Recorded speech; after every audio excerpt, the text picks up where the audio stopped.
today's scripture reading, the first reading comes from the epistle, 1 Corinthians 13, 4 through 8.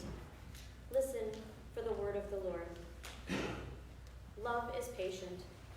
Love is kind. Love is not envious or boastful or arrogant or rude. It does not insist on its own way. It is not irritable or resentful. It does not rejoice in wrongdoing, but rejoices in truth. It bears all things, believes all things, hopes all things, endures all things. Love never ends. The second reading comes from the Gospel, Matthew 5:13 through 16. You are the salt of the earth, but if salt has lost its taste, how can its saltiness be restored? It is no longer good for anything, but is thrown out and trampled underfoot. You are the light of the world. A city built on a hill cannot be hid. No one, after lighting a lamp, puts it under a bushel basket, but on a lampstand, and it gives light to all in the house. In the same way, let your light shine before others, so that they may see your good works and give glory to your Father in heaven. This is the word of God for the people of God. Thanks be to God. Brothers and sisters, I am so thrilled today to have our conference minister, Justo Gonzalez, here. After getting to know Justo over these last 15 months, I would let you know that he is an absolute justice warrior. He has begun ministries in his churches in New York, and his church, he was served as an associate conference minister in Michigan. Am I getting all this right? Yeah. As an associate conference minister in Michigan, which meant that he was in a position of helping pastors like myself develop our ministries and those sorts of things. But here, what I have come to understand about Justo and what I have come to very much appreciate about him is that he will tell you the truth whether you like it or not. He is fiercely passionate about Christ and ministries. He has opened doors for us that we never thought would be able to be opened again in the Illinois Conference. And in our midst, he is the prophet who speaks truth to us so that our hearts might be transformed and we might be able to become the people God already knows that we are. So I am so very happy and thrilled to introduce to you Reverend Justo Gonzalez, our conference minister. Take it away.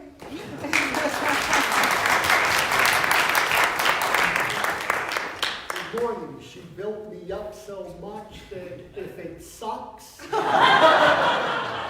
it is not my fault. You have 15 minutes now. First, I want to greet you on behalf of the Illinois Conference and to say thank you.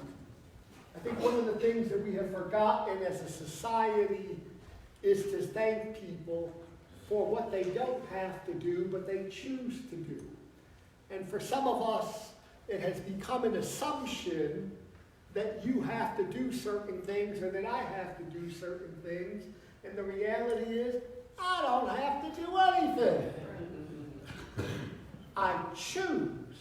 So I want to thank you for choosing to partner with us in the Illinois Conference and in the United Church of Christ. I want to thank you for being faithful voices and presence of the gospel in your community.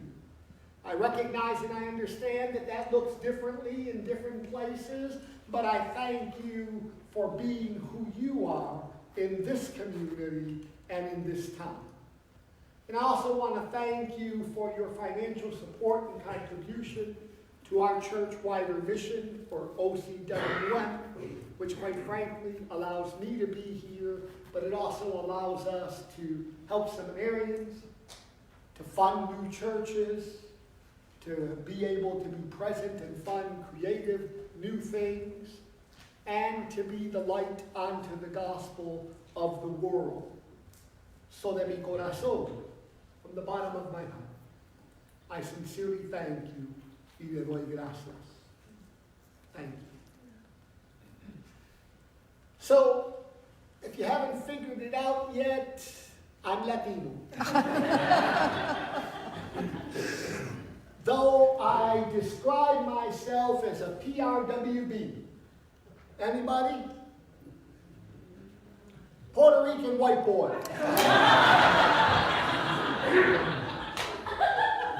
Because I am as comfortable with hot dogs and hamburgers as I am with arroz con gandules and pasteles. So truly, I am a multilingual, multicultural, and I like to eat. So since I like to eat, we're going to talk about food. And if you're expecting a traditional sermon, I'm sorry, I just really We want never to get have them. a conversation with you. I learned certain things.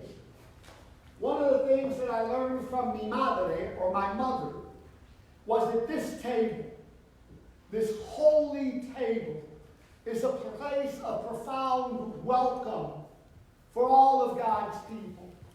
That it doesn't matter whether you're young or old, whether you have hair or not so much. It doesn't matter what your values are. It doesn't matter what you believe or you profess. That in this space and in this place, there is a holy and sacred meal that meets you wherever you are in this particular moment in the stage of your life. This is a holy and sacred meal. And yet, I also learned from my mother the smells of the kitchen. So being an inquisitive kid, I asked my mom, Mita, short for mamita or mom, ¿me puedes enseñar a hacer arroz? Can you teach me to make rice? And her answer was, seguro, mijo. Of course, my son. And soon I found myself in the kitchen with her and trying to develop the recipes for rice. Well, there are certain things that you need to be able to make rice. Number one, how about rice? And she mentioned that you kind of wash out the starch and you kind of put it in water and you kind of clean out to get rid of some of the starchiness of the rice. And then you cook it in water. And of course, being who I am, I said, ¿Cuánto? How much water? And my mom's response is, or was, and in my head continues to be, enough. Now, as a PRWB, I also like factual evidence because that's what I've been taught to ask for. So can you please, you've been in politics for a while, it sounds like. How long? Too many years. Too many years. Can you define for me what enough is? There's never enough. There's never enough. So there isn't an empirical definition of enough. There's my mother's interpretation, and then there's your interpretation, and your interpretation, and the interpretation of these folks, and guess what? They're not the same. Because what is enough for one person is never enough for another, or requires more. So that was the first confusing thing that I needed to deal with and come to terms with. What is enough? And I'm wondering if you figured that out. I'm 58 years old. I'll be 59 this year. And I still don't know the definition to enough. I know what works for me. But I cannot say with certainty what enough is for another. And for some of you who are black and white individuals, that probably drives you crazy. because someone like me wants to know the definition. But I also learned that you have to put in a little bit of oil so that the arroz isn't mangoyao. And mangoyao is kind of a slang term in Spanish that said clumpy rice. Because my mother taught me that if the rice is clumpy, they don't know how to make rice. And guess what? I was living with that assumption for most of my life, and then I was sent to work in Mexican-American communities. And they invited me for arroz con frijoles. Now, as a Puerto Rican, arroz is rice, but frijoles is black beans. So when you tell me arroz con frijoles, I'm thinking Cuban, white rice, and black beans. And guess what? These Mexicans kind of are messing with me. Because there was no white rice. And there certainly wasn't black beans. And to throw a kicker into it, the rice that they served me was clumpy here and clumpy there and clumpy everywhere. And all I heard was my mother's judgmental voice. These people don't know how to make rice. So I regurgitated within my head what I learned. You may have invited me to feed me, but you don't know how to make rice. So how am I going to eat what you're giving me when I know it's not enough and it's not right?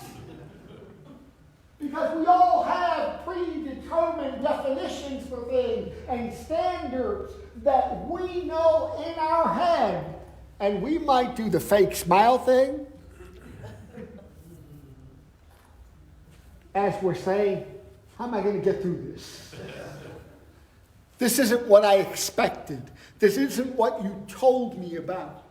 But essentially, it wasn't that they didn't tell me about it. It's I was coming from a different cultural context, a different cultural reality. And then for rice, you also need salt. ¿Cuánto? How much, Mom? A pinch. Can you define what a pinch is? Because I'm a guy. So a pinch for me is grab and throw. I don't think that pinch was the same pinch as my mother's. We had different definitions. So I'm still trying to figure out what a pinch is. Is it una gota, a little bit? Is it a moderate amount? Or is it the macho man thing? Just throw some salt in there. And if it doesn't feel salty enough, throw some more. And then if it feels too salty, just throw the whole thing out. It's very simple.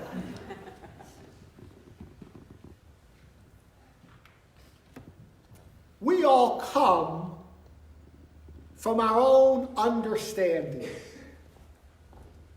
And to be honest, I can pretend that I understand you, and to a certain extent, I may have some inkling of who you are or what you do and your background, but I don't know you. Because there are the pieces where you share the public pieces. Now, I'm also trained as a therapist. So there's the you or the me. Let's not talk about me. There's the me that I want to project in the public image. There's a you that you want to project in the public image. You want people to see this facade. And then there's the you, by the way, this is, if you want to look it up psychologically, it's called Johari window from a psychological perspective. There's the me that I project. There's the me that I know. There is the me that you see that may not be what I'm projecting or what I know, but you've been able to perceive. And then there's the me that I don't want anybody to know, but you can see right through me. And we've done this to each other. We've built little boxes and situations where we place each other and we kind of decide, this is what I want you to know. Think of me as a nice guy. Think of me as warm and gentle. Think of me as somebody who's going to love you and care for you.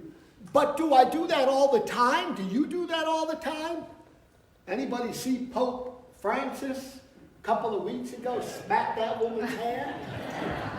That was his Latino coming out. Okay, you can touch me to a certain extent, but when I say let go, you better let go.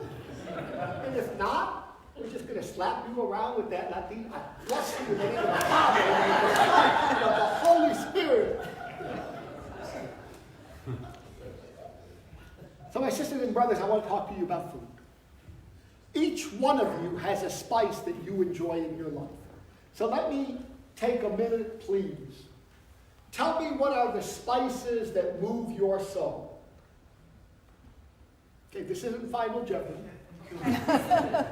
What? Cinnamon. Aha. Anybody else? Cumin. Rosemary. Paprika. Peppermint. Garlic. Ginger and cinnamon. Ginger. I married a Filipino 5 years ago. And James taught me about ginger. And it's not the powdery stuff. It's the fresh ginger. And I'm like, all right, how come this country's been holding out on me for 50 years? Because ginger has the ability to transform the taste of something, make it both sweet and a little sticky. Yes, sir. I was just going to say the Chinese used it in their food, first in their medicine, and then they said, oh, we're always using it, let's just put it in all our food. Well, I have learned to use fresh ginger, and I truly enjoy it. Except that now that I'm on Coumadin, because I had open heart surgery 10 weeks ago, they don't let me eat as much ginger. I can have a little bit, but it kind of messes with the medication. And I'm saying, Santa Maria, Madre de Dios, I just discovered you in the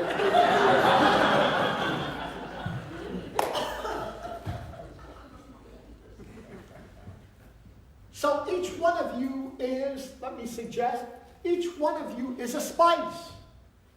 And you know what? In the Filipino culture, they also have what they call the bitter herb. And James has offered it to me, and guess what? It's bitter. I want nothing to do with the bitter herb. Sisters and brothers, if you're thinking that the person next to you is the bitter herb, let me suggest you look in the mirror. Because it may be you. And that's not necessarily always a bad thing, because I need you and I want you and I desire for you to bring the spice of who you are. That means that you need to be open and honest and share those things that bring a wonderful smile to your palate and to your face.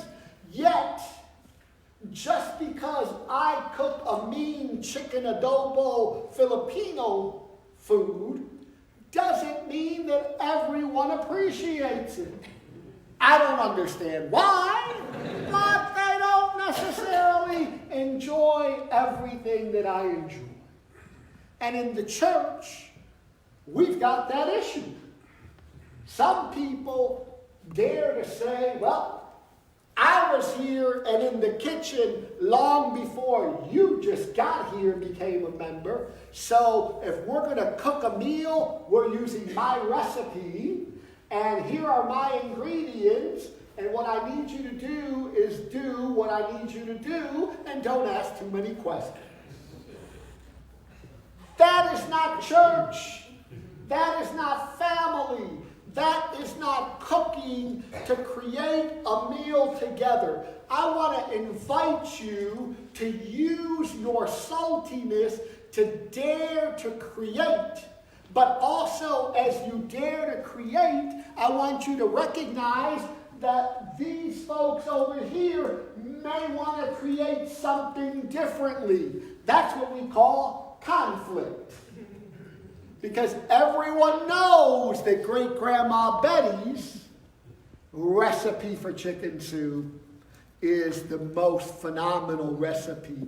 And if you just did it my way, you wouldn't have to fail at making chicken soup. So, because time, I'm going to end this fairly quickly here. But I want to review certain things with you, if I may. First of all, we are called to create. We are called to be chefs. We are called to dare to bring the spices of who we are. That doesn't always mean that someone's going to appreciate my level of honesty. People don't want to hear that we're going broke and that we may need to shift things and change things because they like what they put in place in the 1980s and 90s, except we can't afford it in 2020. And they get mad when you tell them that. Bring your spice.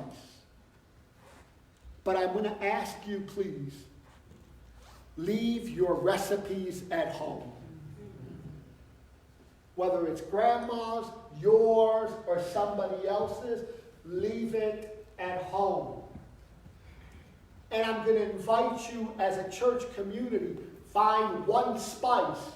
You can't bring your whole palette and tell everybody this is the one. These are the ones. Choose one spice. No recipes. Go into the common kitchen and decide together what kind of a meal you will create. There might be some stepping on toes. Be gentle. There might some people, the bitter herb might come out in you. Be kind. And recognize that just because you're not using the spice or the recipe that you're used to, that doesn't mean that you can't create beautiful and wonderful things. You can. But it does mean that you need to shift. We cannot continue to be who we are to make forth or to bring forth and breathe life to the church that is not yet here, but that God intends. So can you do that? And let me challenge one other thing too in this scripture. And first I'll talk about Matthew. It says you kind of, if something has lost its saltiness, just kind of stomp it down, throw it away, it's no good. I want to challenge that. I believe that your spice and your spice and your spice can grab that saltiness that has lost its bland, that's become bland, lost its taste, that you can spice it up. But you have to dare to create community and to be with each other. You can't just leave it alone, throw it away. I don't give up on people. I don't give up on love. And lastly, why did we look at 1 Corinthians? Because all of this is based upon love. It is an act of love that I'm willing to let my spice just choose one. It is an act of love where I'm willing to let go of multiple recipes and just bring none. It is an act of love to create together. It is an act of love to share the kitchen, even if we want to throw each other out of it every once in a while. It is an act of love to serve that meal that you have created and to dare to say, it is good. Because we did it rather than I did it. God bless you this morning. And go create in the